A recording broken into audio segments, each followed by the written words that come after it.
ये कथा बहुत पुरानी है। एक बार शीतला माता ने सोचा कि चलो आज देखो कि धरती पर मेरी पूजा कौन करता है, कौन मुझे मानता है। यही सोचकर शीतला माता धरती पर राजस्थान के डोंगरी गांव में आई और देखा कि इस गांव में मेरा मंदिर भी नहीं है, ना मेरी पूजा होती है। शीतला गांव की गलियों में घूम रही थी, तभी एक मकान के ऊपर से किसी ने चावल का उबला पानी मांड नीचे फेंका। वहाँ उबलता पानी शीतला माता के ऊपर गिरा, जिससे शीतला माता के शरीर में छाले फपोले पड़ गए।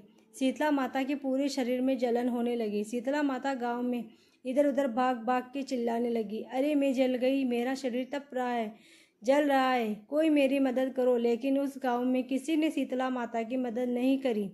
वह अपने घर के बाहर एक कुमारन महिला बैठी थी। उस कुमारन ने देखा कि अरे ये बूढ़ी माई तो बहुत जल गई है, इसके पूरे शरीर में तपन है, इसके पूरे शरीर में छाले फपोले पड़ गए हैं, यह तपन सहन नहीं कर पा रही है। तब उस कुमारन ने कहा, माँ तू यहाँ आकर बैठ जा, मैं तेरे शरीर के ऊपर ठंडा पानी डालती हूँ। कुमारन ने उस बूढ़ी माई पर खूब ठंडा पानी डाला और बोली, माँ मेरे घर में रात की बनी हुई राबड़ी रखी है, थोड़ा दही भी है, तू दही राबड़ी खा ले। जब बूढ़ी माई ने ठंडी ज्वार के आटे की राबड़ी और दही खाया तो उसके शरीर को ठंडक मिली। तब उस कुमारन ने कहा आ माँ बैठ जा, मैं तेरे सिर के बाल बिखरे हैं, ला मैं तेरी चोटी गूंथ देती हूँ। और कुमारन माई की चोटी गूंथने हेतु कांसी बाल में करती रही। अचानक कुमारन की नज़र उस बूढ़ी माई के सिर के पीछे पड़ी तो कुमारन ने देखा कि एक आँख बालों के अंदर छिपी है। यह देखकर वह कुमारन डर के मारे घबराकर भागने लगी। तब बूढ़ी माई ने कहा, रुक जा बेटी, तू डर मत, मैं कोई भूत प्रेत नहीं हूँ, मैं शीतला देवी हूँ। मैं तो इस धरती पर देखने आई थी कि मुझे कौन मानता है, कौन मेरी पूजा करता है। इतना कह माता चार भुजा वाली हीरे जवाहरात के आभूषण पहने, सिर पर स्वर्ण मुकुट धारण किए अपने असली रूप में प्रकट हो गई।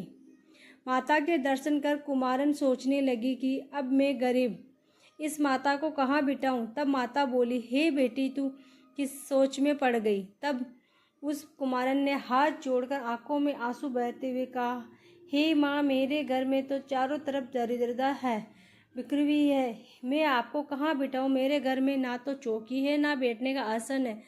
तब शीतला माता प्रसन्न होकर उस कुमारन के घर पर खड़े हुए गद्दे पर बैठकर एक हाथ में झाड़ू दूसरे हाथ में डलिया लेकर उस कुमारन के घर में दरिद्रता को झाड़कर डलिया में भरकर फेंक दिया और उस कुमारन ने से कहा, बेटी मैं तेरी सच्ची भक्ति से प्रसन्न हूँ, अब तुझे जो चाहिए और जिस प्रकार आपने मेरे घर की दरिद्रता को अपनी झाड़ू से साफ कर दूर किया है, ऐसे ही आपको जो भी होली की बाद की सप्तमी को भक्ति भाव से पूजा कर आपको ठंडा जल दही व बासी ठंडा भोजन चढ़ाए, उसके घर की दरिद्रता को साफ करना और आपकी पूजा करने वाली नारी जाति का अखंड सुहाग रखना, उसकी गोद हमेशा भरी रखना।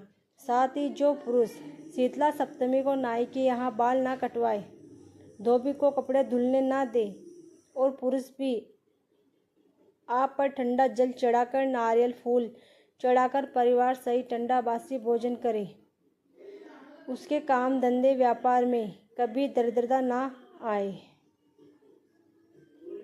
तब माता बोली, तथास्तु बेटी, जो तूने वरदान मांगे मैं सब तुझे देती हूँ। बेटी तुझे आशीर्वाद देती हूँ कि मेरे पूजा का मुख्य अधिकार इस धरती पर सिर्फ कुमार जाति का ही होगा। तभी उस दिन से डोंगरे गांव में शीतला माता स्थापित हो गई और उस गांव का नाम हो गया सील की डोंगरी। सील की डोंगरी में शीतला माता का मुख्य मंदिर है।